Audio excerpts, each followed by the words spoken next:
Один из часто задаваемых вопросов, что лучше использовать из методик плазмотерапии у женщин в возрастном периоде 45+, 50+.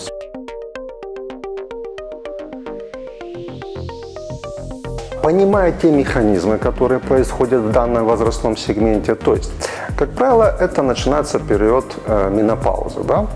И, соответственно, с точки зрения изменения кожи происходят такие трансформации. Снижение синтеза коллагена, снижение синтеза эластина. Соответственно, это обуславливает определенные изменения клинические в виде гравитационного птоза, проявления морщин и так далее. Мы знаем о том, что методика плазмотерапии хорошо работает с целью восполнения синтеза коллагена, увеличения образования эластина.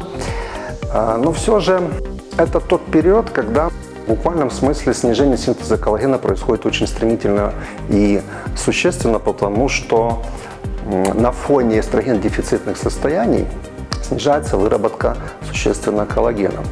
Да, при помощи плазмотерапии мы поможем, улучшим качество кожи, она будет выглядеть более молодой, но есть еще одно направление, одна методика, которая несколько вне фокуса внимания специалистов в эстетической медицине.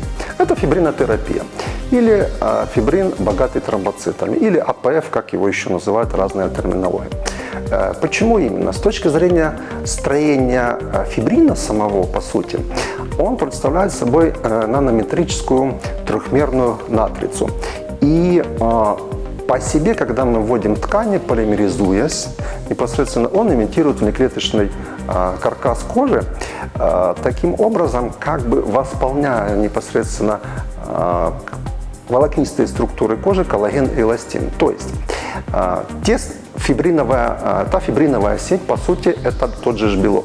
Встраиваясь в кожу, он восполняет дефицит белка, заполняет те структуры, которые являются пустотелыми. То есть в этом возрастном периоде развивается дерматопороз, пустоты кожи, которые хорошо визуализируются по данным ультразвука. Исходя из вышеизложенного, точками приложения фибрина будут следующие моменты.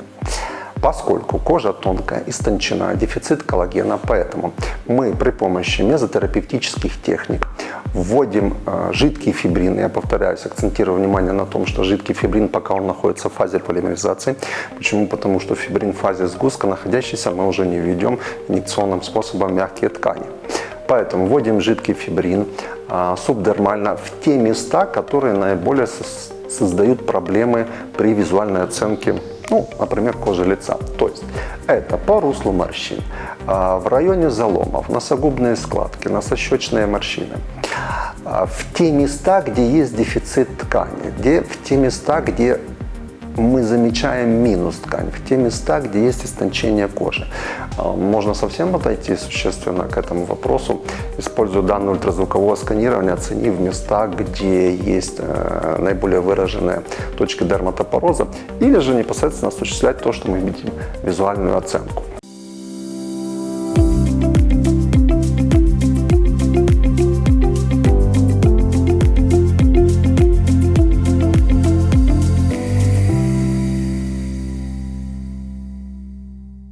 У данной категории пациенток при всем при этом будет выпадение волос по различным механизмам, но один из ключевых – это все же тот же дефицит эстрогенов, и, как правило, у женщин проявляется андрогенная форма выпадения волос у пациенток 45+.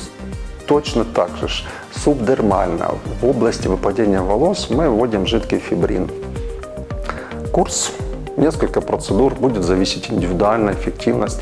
Субдермально вводим в область волосистой части головы. Я обучаю методики применения плазмотерапии в эстетической медицине, дерматологии, в трихологии. Наши курсанты, наши студенты – это врачи с высшим медицинским образованием, это косметологи, это медицинские работники. Кроме этого, я обучаю трихологии, начиная с нулевого уровня. У нас подразумевается два формата обучения: базовый уровень и уже непосредственно те, кто прошли обучение, более продвинутый уровень, где мы рассматриваем строение волоса, фаза роста волос, причины выпадения волос, диагностика волос, как решается проблема выпадения волос, различные формы аллопеции и, конечно же, применение методики плазмотерапии в трихологии. Коллеги, эстетической медицине, специалисты, дерматологи, все, кто работает в направлении плазмотерапии, я вас настоятельно призываю изучить методику фибринотерапии или PRF, мы называем ее еще так, также она называется таким же образом в иностранной литературе. Каким образом она работает, ввести ее в арсенал своих методик, вы будете очень довольны и удивлены теми результатами, которые вы получите в результате ее применения. Благодарю всех вас за активность. Подписывайтесь на наш канал Аплазма для того, чтобы не пропустить новые, свежие, интересные выпуски.